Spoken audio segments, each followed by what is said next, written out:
If you have a question for Erin Williams, you can click on the participant icon at the bottom of your screen, and then you'll see a little hand raising icon that you can click on. Okay, so let me start with Brianna. Brianna, you can unmute your mic and ask a question to Erin Williams.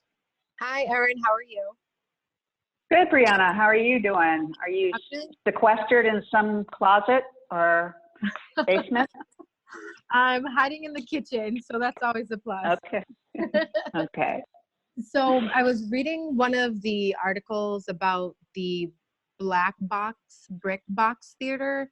Now, with that being opened, is it open right now or is it still in progress because of the pandemic? Well, it's actually called the JMAC as a whole, the Jean McDonough Arts Center, and it includes the Brick Box Theater and the Worcester Pop-Up. And the Worcester Pop-Up opened 2 years ago next week on Friday the 13th in 2018 as a cultural equity space. Anybody can use that space for free to do exhibitions. We've had belly dancing classes, there's film series, there's 3D printers, there's drumming circles, all kinds of activity. And we've had, since we opened, over 280 events in less than 2 years. Anybody can use it free, as I mentioned. And the second phase is the Brick Box Theater. It's still under construction. It was to have opened on May 15th, but construction is halted by, per order of the governor.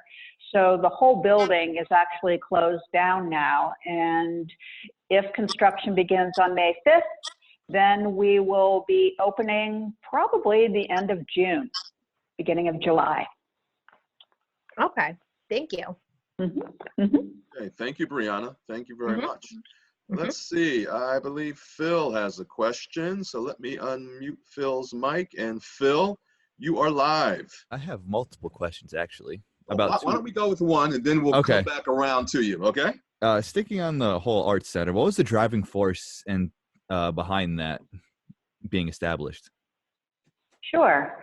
Well, just as a little preface, the Worcester Cultural Coalition was started 20 years ago by about a half dozen organizations that were knocking on the city manager's door in City Hall, asking for special support for their organizations, big and small. And they were told to go organize like the biotech community, which was just a novice industry, believe it or not, here in Worcester. And they created a coalition that would go to the city with an agenda. They levied themselves to create some funds to create a position that would be housed in City Hall, not separately as an arts organization, but embedded in economic development and all development here in the city.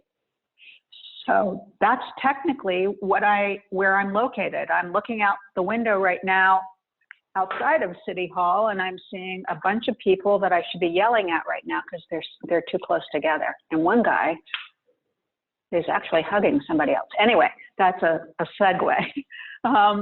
The point being that the Cultural Coalition is a part of the city government, and every year the leadership of the coalition creates an action agenda. And one of the agenda items most recently, 5 years ago, was we did not have any brick box theater except on university and college campuses. So the coalition said that we would take it on to create a space not only that could be used for theater and performance, hence the brick box, and all our members and members of the community could use it, but we would also create this cultural equity space, the Worcester Pop-Up, so that people could learn the process of taking your creative vision. Say you wanted to do a film series and you wanted to invite all the filmmakers in Worcester, but you'd never done that before. Our trained staff teaches you the production and the communications and marketing components of your vision and how to bring it to life. So that's a long explanation of where it came from, and it's really made a lot of big difference for small organizations to be able to have that small venue, and we're already booked for next year for the actual Brick Box Theater itself. Excellent. Oh, wow. Thank you. Thank you. And good question, Phil. Thank you very much. Mhm. Julia has a question. Let's see. Let's get Julia on the microphone. Julia, you're live. Hi. So my question is, are there any certain criteria that you have for when a production wants to film in Worcester? And like, what's that process like? Sure. If you have a film project, an independent film project, it depends on the size of the film. You would work directly with me if you're an independent filmmaker. I help you identify locations for your filming, financial resources that you might seek out for funding to do your independent project, and access to production staff through a pool that's part of the Mass Production Alliance. So we do that kind of hands-on work. If you're a larger production, we go so far as to help you identify film tax credits so that you can underwrite your film. Massachusetts is one of 10 states in the country that offer tax incentives for film companies that want to come in and film in Worcester. You might be familiar with Castle Rock. That was shooting here 2 years ago. Films like, if you ever saw American Hustle, the majority of that film was shot here in Worcester. So we're coordinating everything from special permits for them to locations, as I mentioned, and also housing the production elements itself. A large film like American Hustle or Castle Rock brings in a crew of about 200 to 300 people to be just doing the back of house ends of the production, in addition to all the talent that's included. Does that answer your question? Yes, thank you so much. Okay. Sure. Thank you. Thank you. Thank you, Julia. I have a question for you. Speaking of films and other such productions that are shot in Worcester, according to what filmmakers say, what is the draw of Worcester in particular? Because there have been quite a number of productions here over the past, 10 years. What do people say is the draw about shooting a movie in part or in whole in Worcester? Well, first and foremost, the film industry is fickle. It is looking for tax credits first and foremost. So if we lost our tax credits in this state, Boston, Worcester, statewide, you'd see them pick up like a circus, and they'd move to another state that's offering them incentives. The draw for Worcester is that we're a film-friendly city. Our permitting process is cheap and it's easy to navigate. We bring in all of the support mechanisms and folks that would be needed to address the needs of a large film company, from site location, which I mentioned. Our business assistance folks work directly with them, to our cultural institutions through the coalition. We know the kinds of stock that we have. A film will usually come in with a film scout first and identify their locations that they're looking for. And we are very concierge oriented. We're very hands-on. We will drive that film scout around. They usually send out a technical crew to look at the site, and the director of photography, and then finally the director comes in after that. So it's quite a lengthy process. It can take for a major film up to 3 months to work through with us the actual logistics of filming. And even it might just be for a weekend, but it can be that intensive. So people appreciate that. We also have, we are a central location in the state, and according to union Teamster laws, they have a 48-mile radius that they can film in without paying overtime and extra overhead to the Teamsters and the production staff that come in. Worcester is within that 48-mile radius, to the city of Boston. And we're seeing more and more films making Worcester the hub location now because it's so much cheaper than doing your hub work right centered in the city of Boston itself. So we like to think of ourselves as Hollywood, if you will. Hollywood, I like that. Yeah. I think you've coined a new term. You should definitely have that That's right. patented. Yes, indeed. Thank you very much. I'm going to let's see. Oh, Zach has a question. Let me unmute Zach. Zach, you are live. Hi. Zach. Given the circumstances of what we're dealing with right now in this pandemic, my question is how do you maintain membership and your clients during this pandemic here? Well, if you're referencing the coalition members, there's 79 organizations that are a part of the coalition, and its mission is the rising tide raises all the boats, and to support both the big and small creative endeavors that are taking place in the city. Just prior to this call, we had 35 representatives from those big and small organizations talking together about how they can support each other. So we had a museum that was offering their CFO, their chief financial officer, to give guidance and advice on loans and business assistance to some of our smaller organizations who might be a staff of 3. So that's a great tool. And those small organizations who are lean and mean and often very nimble and doing much with very little have been inspiring some of those larger museums and institutions to think about their social media presence and how they can be creating virtual experiences for you, the person who's going crazy in their house and doesn't have anything to do right now, and to make that relevant. So it's really a band of individuals and organizations that really are committed to a solid community for creativity in good times and bad. And right now we really are holding each other up because it's very difficult, especially for the larger institutions that depend on you to buy a ticket or to attend an event directly. You know, they're the ones who struggle the most when you cancel your performance series. And you might see that at Worcester State as well, your concerts being canceled, your theater productions, your classes even.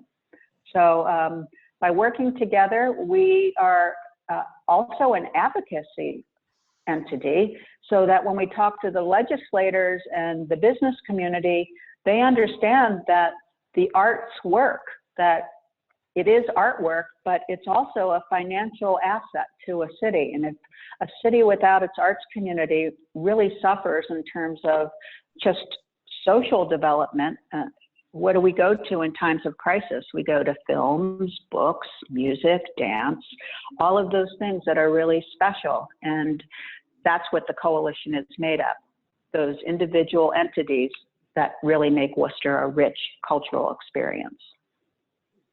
Okay, thank you. Right, thank you very much for that question, Zach. Let's move on to, let's see, Julian has a question. So Julian, you are live.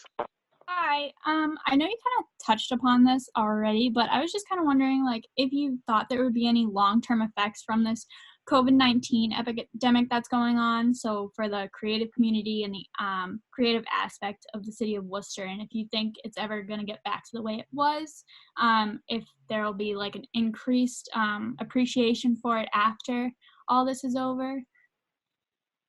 That's a really good question, Julian, and that's what the group that I just mentioned earlier that was on the phone with me, some nail biting taking place on how are we going to survive this crisis, and what will the landscape look like in a year from now? And when can we open our doors again, even if the social distancing, physical distancing, I like to call it, because we still are social beings, when will people feel comfortable actually going into a theater or going to a concert or going into a public space where people are close together? That might take some time. And fortunately, we are communicating with each other, trying to figure out ways that eventually we may have to merge some of our organizations, which actually might not be such a terrible thing. You know, this epidemic and this pandemic is really shaking things up about the way we do business and the way the world works. So I tend to think of the glass half full and am trying to keep my eyes on the prize of how can we lift up the important work and slough off some of the extra waste that has just been status quo for so long. And perhaps we'll see a very different way that the arts integrate and interact with you in the city. Excellent. Awesome, Thank you. Thank you. Thank you, Julian, for that question. Let's move on to Jen. Let me unmute Jen's mic. Jen, you are live. Hi. So I was Hi, reading Jen. the article that was about like the relief plan, and I was just curious because there's such a high loss of profits and incomes that like companies and like the individual artists are losing. And so even with the relief plan in place, do you think that that's going to make enough of an impact on them? Is that going to even get to like change that much? Good question. Yes, it is impacting people acutely right here in the present. The strength of working in numbers gives us a voice, which is a lot stronger than one individual artist or small organization, or even for that matter, one large museum. Having a collective voice and for us to identify the economic impact, the loss of jobs that are going to occur, the layoffs that have occurred, has made it possible for us to present a case to funders being government entities like the Mass Cultural Council, the National Endowment for the Arts, the National Endowment for the Humanities, local foundations here in Worcester, the city government, to make a case for them that we matter to the economic life of the city.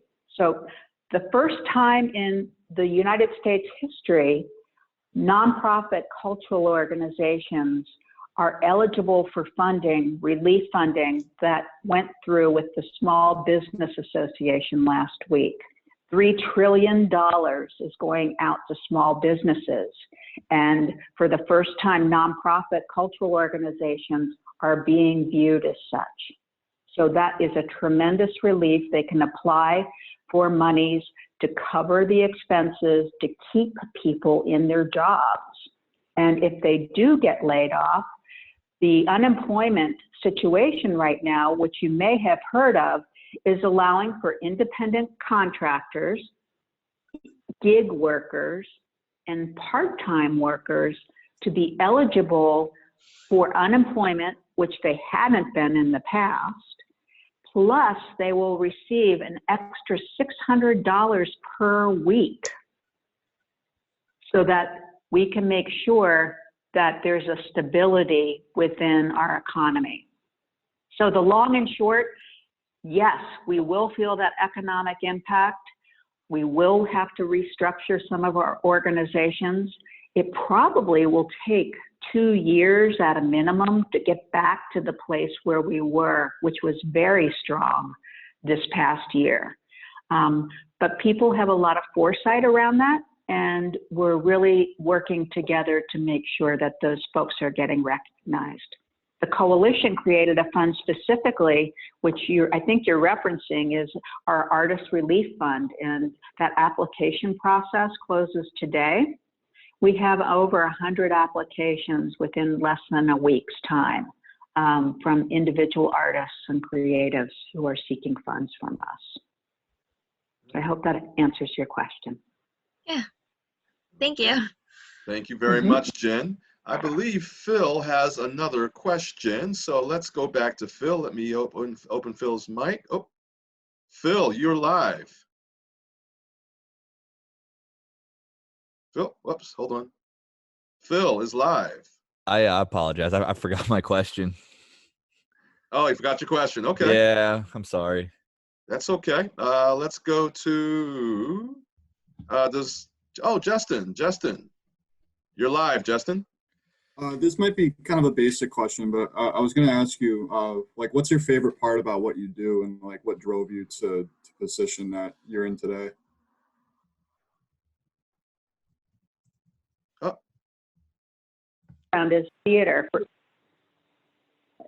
I'm That's a sorry, great Erin. question. You were accidentally on mute. I just unmuted you. Can you Sure. repeat that? Can you repeat your answer? I wanted to thank you for that question, Phil. It's a good one. My background is arts for social change. I actually went to college for that, and have been doing arts activism work and theater, music, and performance for over 30 years. So that gives you an idea how old I am.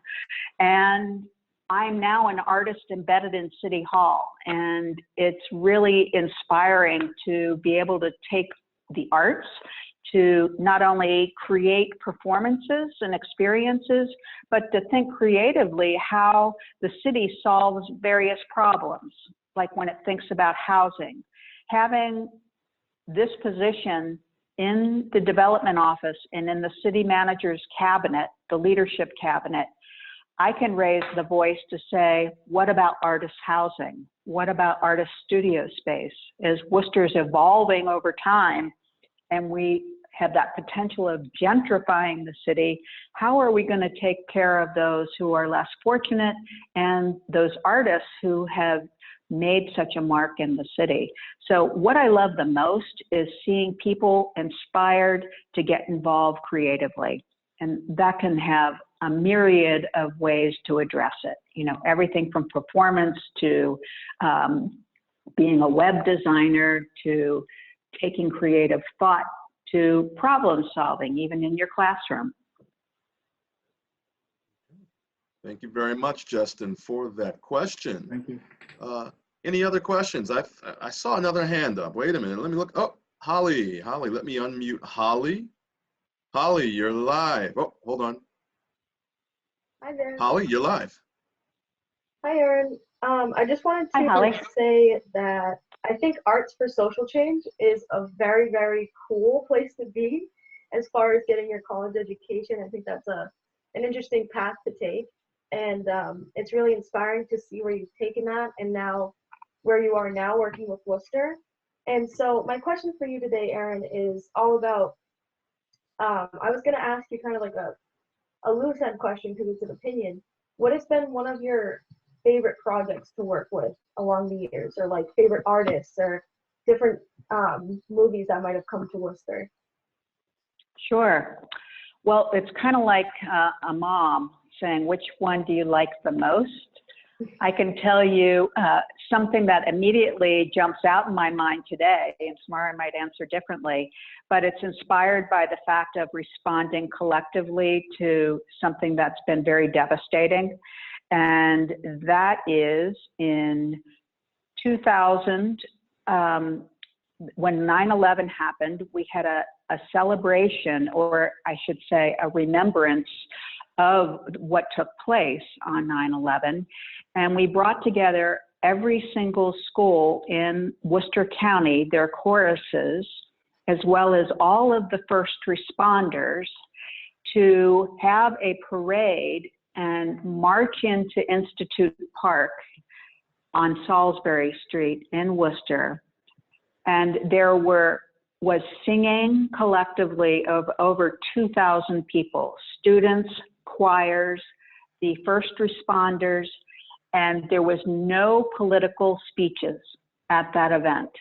It was all music, it was all dance, and it was, to me, incredibly moving. Even when I talk about it now and I visualize it, seeing everybody marching down that street and all singing together really demonstrated to me the collective impact of music and art to bring people together.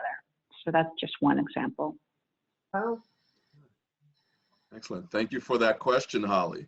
I believe I see, hold on, I see Justin's hand up again. So let me unmute Justin's mic. Justin, oh, hold on.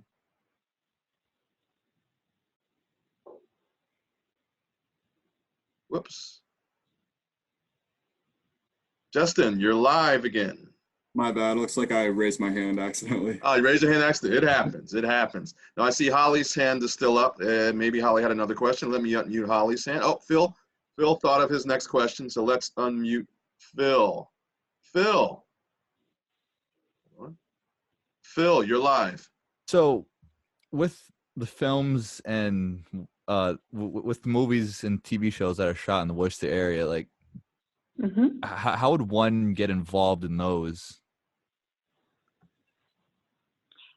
There is an alliance that's called Mass Production Film Alliance, and they will place you to be what's called a PA.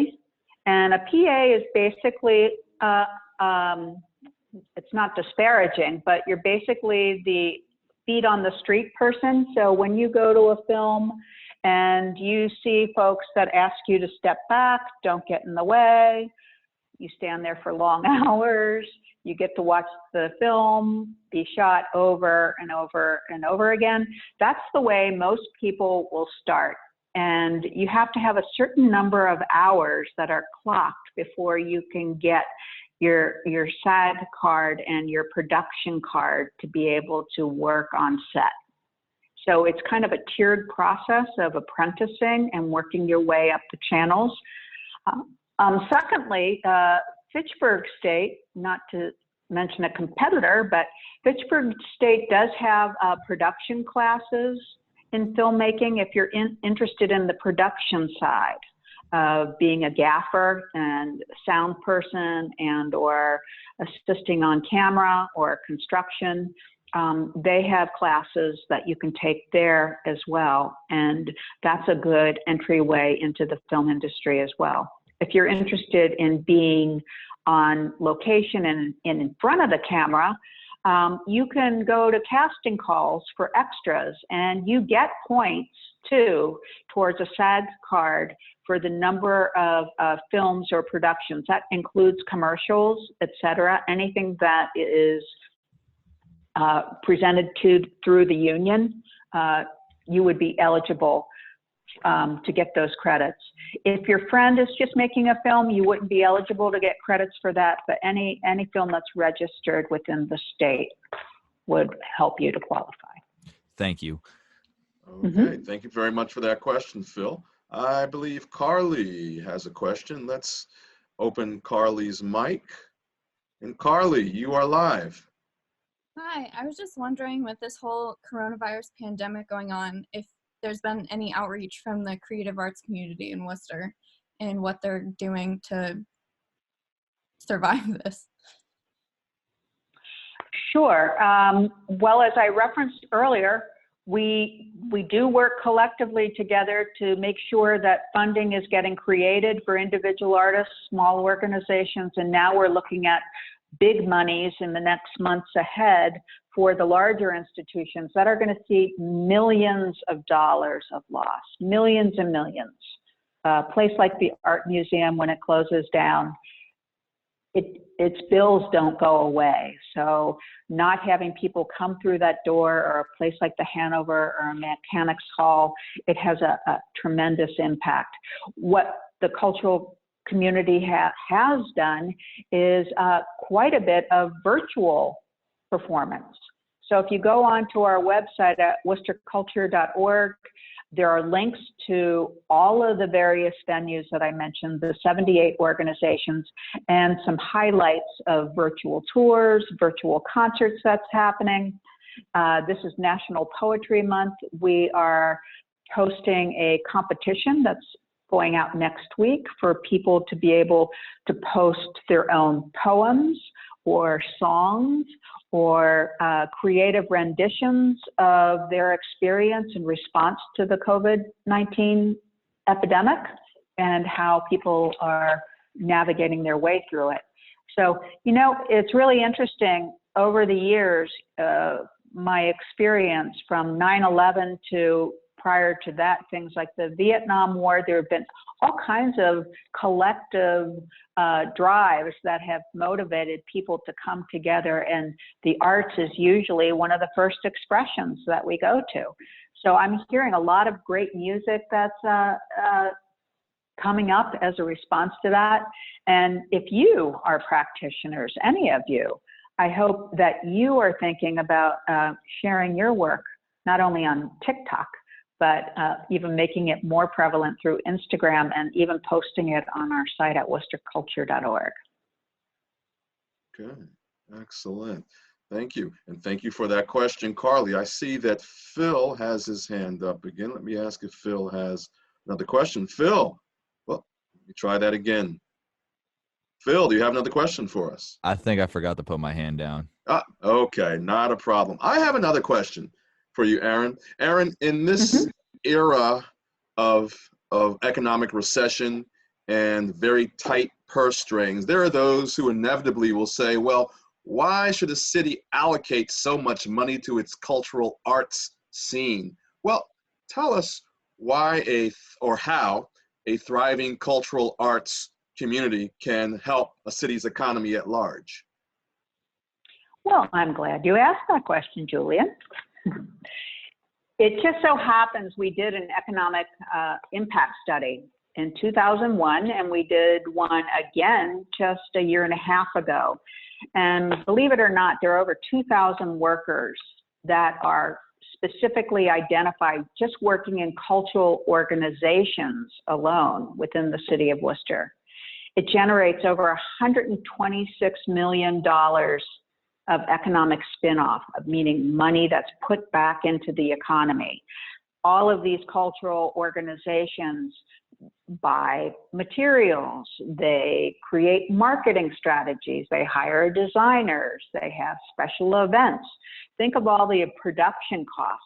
Well, those items go out and are paid to in the economy, very often the local economy, and it's also generating tax revenue. Every one of those individuals is paying state tax and federal tax.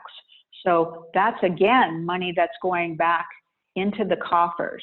So for every dollar that's spent by the city or the state or the feds, it has a return of $6. So it's not an impediment to a city. It makes good investment sense, and the return on investment is 6 to 1. So in addition to the return on investment financially, think of the cities that you want to go and visit. Think of the places where you want to live. Think of a business and you're trying to decide where you're going to move to. You're going to be thinking about your schools, how the schools are. You're also going to think about the environment for your employees that you will want to have working within your industry. It's important to have a thriving cultural asset. And it's taken us a lot of years here in Worcester. And I give that as credit to city leadership to identify what makes a thriving city, and the cultural institutions, as well as the business community, all rowing together to think about making Worcester a better place for everybody. A place of yes rather than a place of we can't. Okay, thank you. Thank you very much for that answer. Because there are always naysayers, Erin, as you know, and there are always people who will question motives and question how money is allocated. And I'm in total agreement with you. But I was just playing the devil's advocate for the sake of conversation there. Do you have any questions for us, the General Assembly here? I do. Number one, what drove you to take this class? What inspires you about communications and marketing and creativity that had you interested in taking Julian's class first and foremost? And my second question would be, if you have an opportunity now to wave a wand in this climate, how would you envision bringing the arts to life in Worcester that you would like to experience? Okay. All right. Well, we have our first response, our first responder, as it were. Phil, let me unmute Phil's mic. So Phil, well, hold on. Let me unmute. Okay, Phil, you're live. So what I love most about communication is that I've always been a fan of communication. I've wanted to go into broadcasting since I was in high school in the production side of things. And what made me take Julian's class was, well, I've been taking classes with Julian for the past, I want to say 3-4 semesters, and he's one of my favorite professors. So, and he knows his stuff too, and he's really intelligent at what he knows. And if I could wave a wand, I would definitely. I don't know how it would help the arts in Worcester. That's a really tough question to answer. I would definitely try to, I want to say, bring more like touring Broadway shows to the city. I know they do come to the city. That's the thing I could think of. Okay. Well, Excellent. thanks for that answer. No problem. I don't know if you know about WCUW radio and WICN radio here. They're both FM stations, and they are both volunteer driven in terms of their staff, and they're open to people doing their own radio programming. So if you're ever interested, those are both really strong avenues if you're interested in doing your own radio show. They're always looking for new talent. Thank you. That's my life. Anyone else like to weigh in on that answer or that question rather, about why you chose this particular course and why you have a vested interest in the field of communications, which is a very broad field? Zach, let me unmute Zach's mic. Okay, Zach, you're live. So in terms of communications, like Phil was saying there, I've had an interest in working along lines of like broadcast, but more specifically nowadays, more along lines of television and film production right now. Before I went to Worcester State and before I got involved in all of this was I took a tour around the WXOL radio station here down in Worcester a while back, and that got my interest into taking communications. And even just last year, I did an internship over at Milford TV.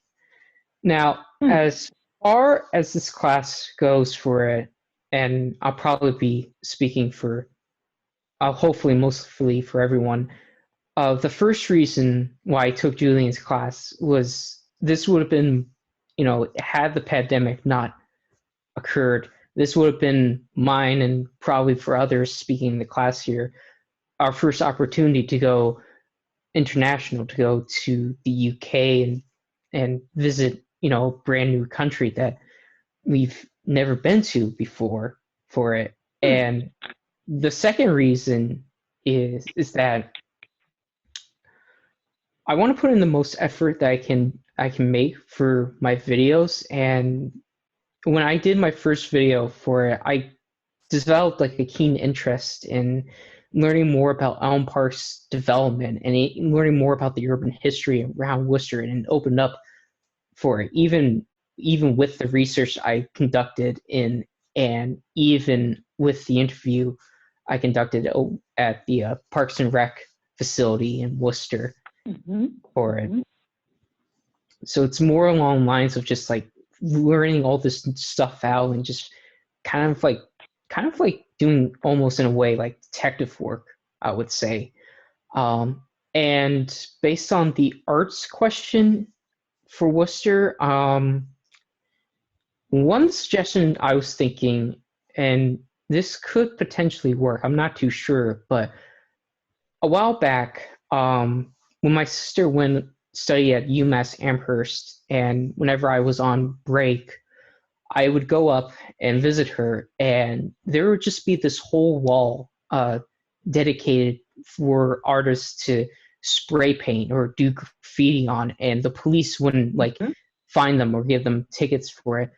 So what I was thinking, a way to unite Worcester natives, after this whole pandemic's over with, is sort of like have like a small area or small area within a public park that allows like teenagers and maybe some, inspiring Worcester artists to spray paint or have their graffiti up without the worry of having the police find them or giving them a ticket or issuing them like vandalization of public property for it. So it's just a suggestion for it.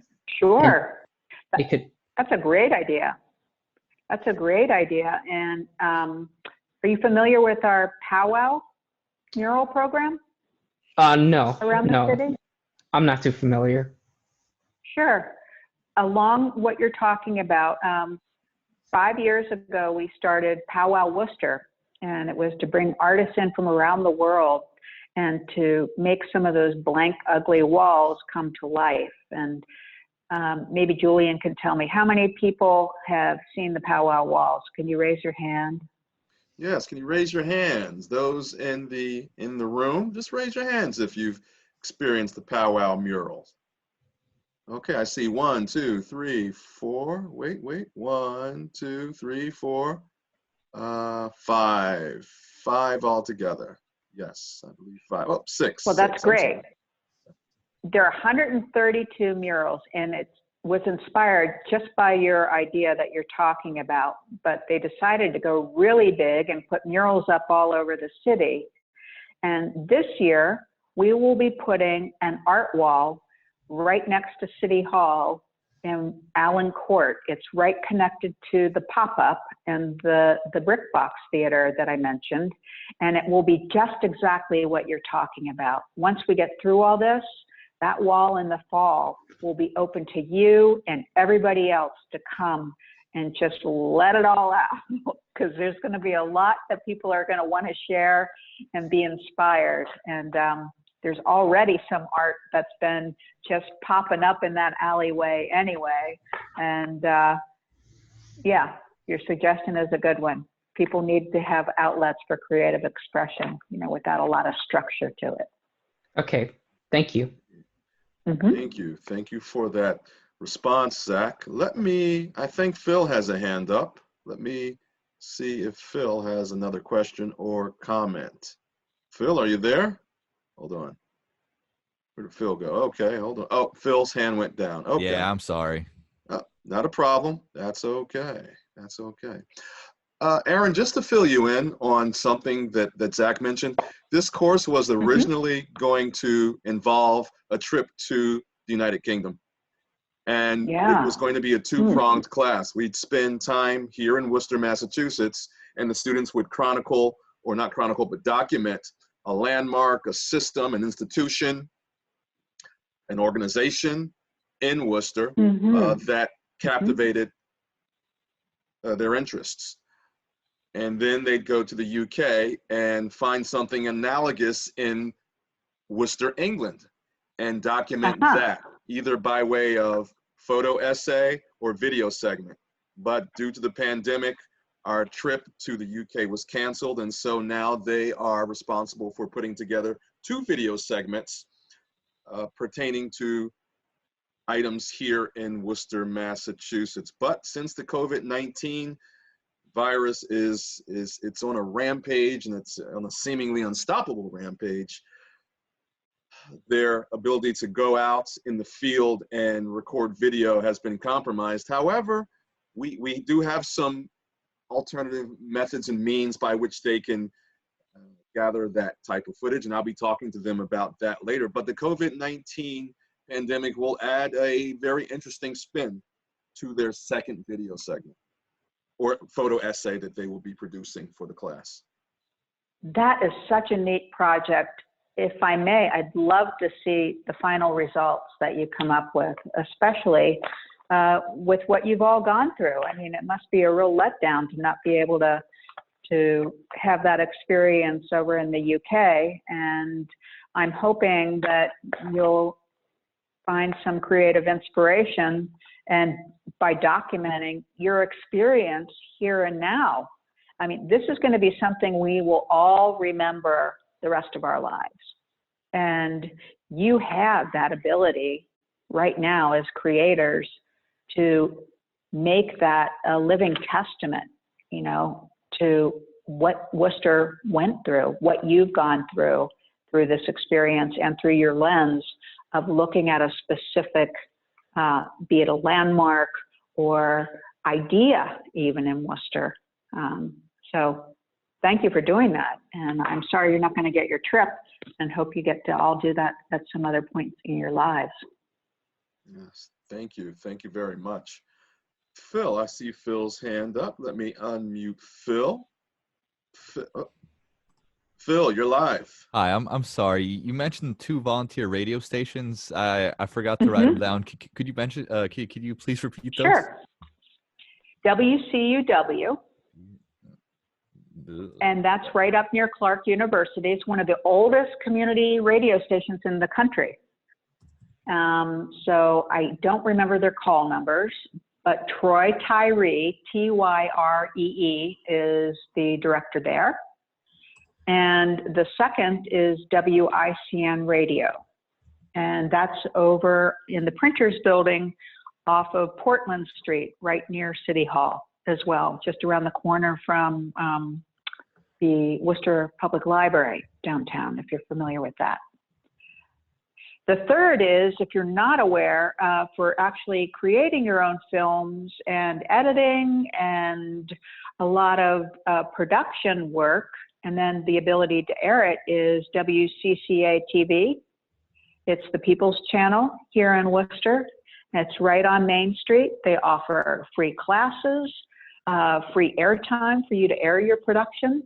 And it might be something your class wants to consider, since you're pivoting anyway. Talking to Mauro De Pasquale, that's his name, Mauro De Pasquale at WCCA TV about sharing some of your productions. But they're always looking for volunteers, and all 3 of those entities. Thank you. Excellent. Yes, yes, thank you very much. I work through the Center for Community Media, Erin, myself and Professor Dan Hunt, who's at this point serving as the director for the Center for Community Media. And I'm sorry, let me brighten my light really quickly. We have, through our Center for Community Media, which is attached to the communication department, we've created 2 TV series, which WCCA beautifully airs on Sundays. And those 2 series are Political Profiles of Worcester and The Beat. And so I can definitely attest to the fact and reinforce what you said. I'll say, yes, WCCA is a very strong advocate for community works and community projects that can be aired and broadcast via that medium. So we are a big supporter of WCCA TV, and WCCA TV seems to be a very staunch supporter of what we have to display through Worcester State University. That's great. I'm glad you're on that. Center for Community Media, I'm gonna take a look at your work. Thank you for sharing that. Thank you very much. You can check out the Facebook page, and I'll send you the links. In fact, I'll email you the links to our social media pages. Okay. Do you have any other questions? Students, do you have any other questions? Do you have any other questions? Please raise your hands. I see some people who have not asked questions, and I'm not going to hold your feet to the fire if you have not asked the question. Maybe your question was asked by someone else. But since we have Erin Williams on the line, I'd like for you to have your curiosity satisfied and ask questions. Erin, do you have any more questions for us? Well, I think what would be most important is to know your special interests in the arts. You are of an age, for the most part, I can't see you, so I don't know all your ages, but you are the life force of Worcester County. You're the people who live here. You are the people who study here. You're the people who spend your disposable income and live your lives here. What's Worcester missing for you in terms of creative outlets. And that's not art or culture with a capital C. What's missing when you say, I want to go out this weekend and do X, and that's not here for you? All right. Great question. Would anyone like to put in their 2 cents? Anyone? Anyone? Anyone? Wow, Well, we're perfect. Everybody's so engaged here. We do everything everybody needs. I know Not- we all have some needs and wants that are not being fulfilled. Maybe I'll get the ball rolling. I'll say that I wish, although there are lots of films and perhaps some TV programs, we have our fair share of film production in the city of Worcester. I wish there were more, and we may never see this again after the pandemic, but more independent movie theaters, more art house theaters, if you will, specifically in the downtown area.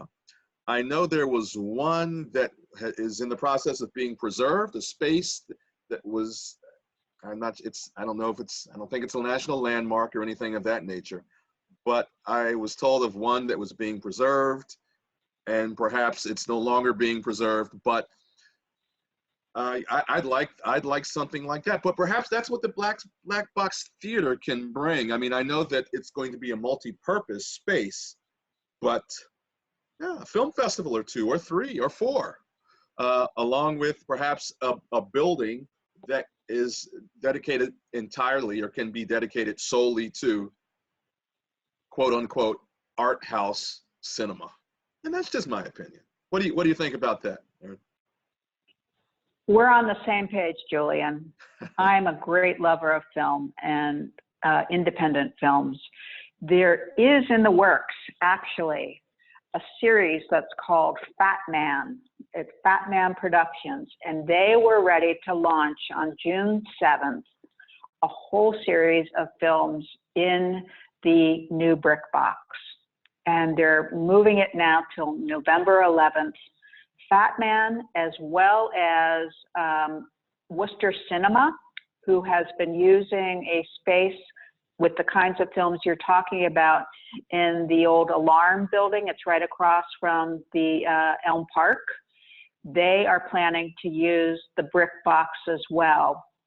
And we're seeing it as a launching point for both of those production companies.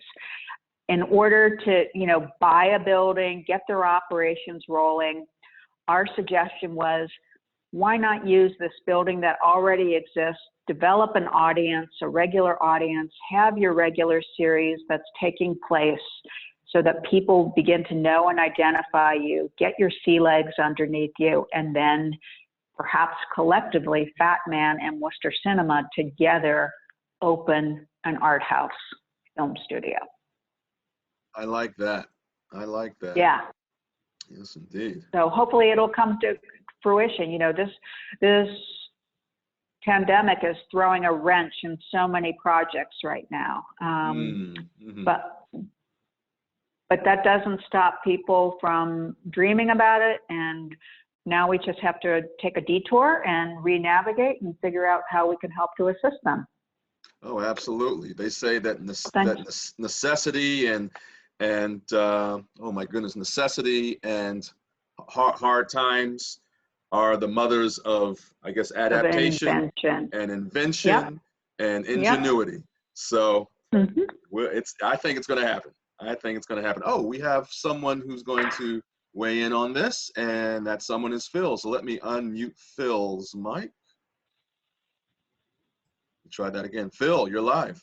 Hi. So I was thinking after what Julian said, something popped into my head about talking about like art houses and stuff. Like Ohio has this big music and art festival called Sonic Temple, and I was thinking like the city could do like a big art and music festival like they have out in Ohio. That's a great idea. Are you talking about something like Start on the Street on steroids? Are you familiar with Start on the Street? No, I'm not. The third Sunday of September, all of Park Avenue. Are you Oh, familiar yes. with Park Okay. Ave? Yes. Okay. I know what you're talking about. Yes. Yes. I know what you're talking about now. Yeah. Something like that, but on steroids. On steroids. And that's Yeah. the idea that's being developed, but was squashed for this upcoming year, to actually create music and build it off of Start, Start being the base of it, but to make it a whole week-long experience like South by Southwest. Yeah. Okay. Yeah. That's not going to happen this summer. Oh. But it's in the works. It's in the works. And if you're ever interested, we're always looking for creative ambassadors to get involved in helping to bring these kind of ideas to life. And that's real. Worcester's really a DIY city. Do it yourself. So feel free to contact me if you ever want me to put you in touch with others to help bring some of these visions to life. Okay. I will. Great. Thank you. Excellent. Any other questions? Any other questions? Okay, I see Holly has a question. Let me unmute Holly's mic. Okay, Holly, you're live. Hi. So I heard that this upcoming year, I just forgot the name of the festival, sorry, but that kind of Worcester festival, getting the arts all together in September, that's canceled. So I'm going to go ahead and assume that the Arts in Common is also, if that's the name of it, it's like a weekly event. I think it's on Thursday mornings in the summer, like they have. You got it. Yep. That's it, Arts in Common. So is that also canceled this upcoming summer? That's called Out to Lunch. Okay. And it was to start on June 22nd, but we are now, it's on hold for June, but we'll see, if people are going to come out of their houses and get their hair cut before they come down to the Common. And thinking of the first week of July that we would start for 10 concerts. It's Thursdays. It's called Out to Lunch. And just right at that time, it runs from 11 until 2. And we also look for interns. I should throw that in there too. We're always hiring. We hire Worcester State interns quite a bit that actually have become employees here in the cultural office. So we will be hiring interns this summer for Out to Lunch once we get the go-ahead. And I should say the Start on the Street Festival, which I mentioned, the on steroids component is not going to happen, but Start on the Street is going to happen. So the festival will happen. It just won't be blown out for 3 days. Okay, thank you. Thank you, Holly. Yep, thank you. Does anyone else have a question? I'll repeat the question that Erin asked. She wanted to know from you, from your minds, from your mouths, what do you think the city of Worcester needs? Is there anything that you think the city of Worcester lacks in the area of cultural arts that perhaps it would be wise to procure or build? Anyone else? Phil, let me unmute Phil's mic again. Phil, you're live again. Something like a film festival, like a local film festival. I know Boston has their own film festival too. So something like that. Okay. That's great. I think I mentioned Fat Man, that they were going to do their film festival June 7th and that weekend, but obviously nothing's going to be happening June 7th right now. So they've moved it to the 3rd week of November. So there will be a film festival that weekend. And there's also going to be a number of dance parties that will be in the Brick Box and the pop-up that will also be including Film Fest components to it. And that will be the weekend of September 11th. But the big film festival, Phil, will be on that weekend in November, and they're looking for volunteers and people who are film aficionados to get involved. So it might be a good way to meet people within the industry. Thank you very much. Thank you very much. I have a question for you, Erin. Are the culinary arts part of the city's cultural arts coalition? Are there some culinary arts representations or representatives within the coalition? Yeah, there is. The Food Hub is a part of it, and the REC's food component, Regional Environmental Council, has a whole program called Youth Grow, where they take and grow food. They have gardens all over the city that they then turn into food product, and they have performances along with it. And they move to different parts of the city, selling their foods, also selling produce, and doing live performances. Okay, excellent. I think what I miss the most about being able to move freely about the city is being able to go and visit restaurants, because I'm very much a foodie. And so now I'm having to be a foodie at home and cook for myself. Well, I've always cooked for myself, but I really miss going out and experimenting and trying new restaurants and new foods and so on and so forth. And Worcester has a wonderful craft brewery scene at this point, and I'm missing that as well. So that's my 2 cents. I totally agree with you. Yeah. Oh my goodness, yes. And if you want to taste, food is love, number one, my mother used to say, but food is also the universal connector. Everybody eats, and Worcester is so rich with ethnic foods of all different types. I mean, you can get Thai, you can get Ethiopian. We could go on and on with all our favorite foods. So you're hitting a button that resonates with me on that. And yes, if I can say one thing, if you have a few extra dollars, support especially our small, independent food purveyors for takeout right now. There is on the city's website, and you can go to worcesterculture.org.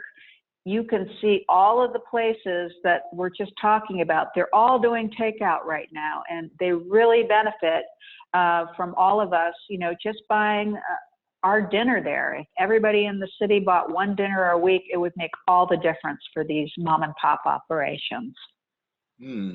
Excellent. I think I'm going to visit that website right after the class session ends. Good. Sounds like a plan. Holly, I believe I saw Holly raise her hand. Holly, did you have another question? Hold on, let me ask. Let me just ask. Holly, Nope, did you have another question? I did not have another question. I just reacted with like I was clapping my hands. Oh, okay. You were a foodie and miss going out. Because I'm in full agreement with that. And Worcester is one of the most diverse places for food. You could like you said earlier, you can get a Thai food. You can get. I mean, I found recently there's a Belmont Vegetarian, which is, I believe it's Jamaican vegan food, which is something else too. Like that place is just beautiful. And yeah, I also miss going out to eat, and I'm also very much so a foodie. So that was my reaction to that. So no question. Okay. I hear you. A wonderful comment. Very good comment. And Belmont Vegetarian, I give it a high plug, even if you're not a veggie. And if you like spicy food in particular, oh, they're outrageous. So good plug. Yeah. Yep. Thanks for sharing that. Yeah, of course. Okay, thank you. I believe we have Phil with another question. Hold on, let me get to Phil. Phil. You scroll down here. Phil, where are you? Phil is down. I'm right here, Julian. You're right there. All right, Yeah. Phil, you're live. So it was just a comment along the lines of your foodie thing, Julian. You made me miss the Worcester Public Market and the brew yard they have, which is also a great place to go to support your local businesses. Yeah, absolutely. I have only been there twice. I was only there twice before the social distancing mandate was handed down. So I hope to get back there very soon, sooner rather than later, in fact. Same with me too, Julian. It's a great little place. You guys should definitely go check it out. Yes, indeed. We're putting in plugs left and right here. Yes, indeed. Yes, indeed. Oh, Holly has another question. Her hand is up. Let me, Holly, hold on. Holly, you're live. Hi, I just wanted to say also, if you're really a foodie, you'd love Shrewsbury Street, and they have like a walk every year. You can just walk up and down the street and visit a ton of places, and they have like little activities you can do, or you can go to different, you can really just try whatever they have there. They have like sample foods and stuff. So I just wanted to put that out there. It's like a walk on Shrewsbury Street. Oh, yes, yes, yes, indeed. That's right. It's called Taste of Shrewsbury Street. Yep. And they do it in September. And they also do one at the beginning of September called the Shrewsbury Street Shuffle. And it's specifically for college students. So the prices are dropped really low, really low. You pay one fee and then you get free food at all of these places. It's very cool. You're right, Holly. Wow. It's really an amazing place or amazing event that goes on in Worcester, and I feel like it should get more recognition, especially there being the free food component. I mean, hey, you can't beat that. Okay, thank you very much, Holly, for that comment. I have a question. What is for Erin? Erin, what is the hardest part? What do you think is the hardest part of branding when it comes to promoting the cultural arts in a big city? And does Worcester have any special challenges surrounding how it's branded? Well, I think over the years, Julian, Worcester residents themselves said, there's nothing to do in Worcester. And I think we've turned that corner so that there is more of a belief and a sense of Worcester has its own unique identity, and it has great food. It has all of you. It has a very young, vibrant life with, 32,000 college students. We don't brand ourselves well enough as a college town because we are. And I think we also have a challenge in people think of it as an old industrial city, but that is changing. I used to have to bang on the doors to get the Boston Globe or the New York Times to do any kind of story on Worcester. They are now coming to us to do series on Worcester and what's going on, from individual artists to the various venues, to the food scene that Holly's mentioned and you've mentioned, Julian. So I think we're turning the corner in that respect, but we do need to have a better sense of who we are and our rich ethnic communities. We are a city of immigrants from our inception. And I think that's celebrated through our food and through our various festivals. And I think we really need to be building on that identity more than we have been. Agreed. All right. Are there any more questions? Any more questions from the General Assembly here? Any more questions or comments from the General Assembly? Yes? No? Okay. Erin, do you have any more questions or comments for us? I should say I have to go into a meeting, a cabinet meeting at 5:30. So Okay. I do want to plant the seed that you are the communicators for Worcester County, and your voice really does matter. You may think that it doesn't, but we need you right now. We need you as communicators, as creative thinkers, and having your voice heard is really essential for that Worcester of tomorrow, making it today. And I'd highly recommend that you think about internships. I'm a major proponent of paying everybody for an internship. You do not need to work for free. And I pay my artists as well. I say, do not ask your dentist to do something for free, so don't ask the artist to do it for free. And trust your sense of self-worth, trust your ideas, and make them happen. And I really appreciate you being in this class, and Julian, you inviting me. And our door is always open to your ideas, because that's what makes Worcester unique and creative. So thank you. Thank you so much. Thank you very, very much. And we'll be back in touch for certain. Thank you. Thanks, guys. Take it easy.